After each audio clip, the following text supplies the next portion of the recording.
брилјантни кариери инстант, Како кажам, таа беше што ти да цедевита на растварање. Така ги рачунате дека кога фитувате правда, треба прво да расчистите со овие корумпирани обвинители и суди, или треба да поднесете пријави, да пропаднат пријавиве, па да менувате после да правите, викате па не е до мене, обвинителството е засебна власт. Ние ако влезевме во ситуација да разрешуваме, ќе бевме обвинети за деспотизам. Извинете, но задачата на владата не може да биде и судија, и обвинител, и постапките да ги води.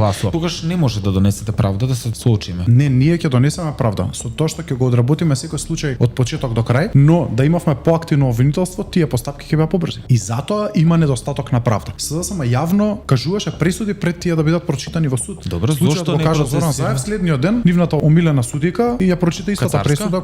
И имате ли кривична нивната омилена обвинителка претходно зборуваше дека насоките, нападствијата биле давани во влада. И се виде поскокот во кариерата. Брилјантни кариери инстант, како кажам, таа беше што ти да цедевита на растварање. Така ги рачунате дека поднесовте ли било каква пријава против Кацарска или Русковска? Немаме поднесено кривични пријави во овој период, претходно имаме поднесувано. Што се случи? До сега ништо. Очекувате да одговараат Русковска и Кацарска? Очекувам секој што се огрешил пред законот да одговара. Само така ќе креираме држава на која што можеме да веруваме. Тоа е причината зашто граѓаните ве гласа вас да донесете правда, а не да ми кажувате како вие не се мешате во судската власт и дека е тоа посебна власт.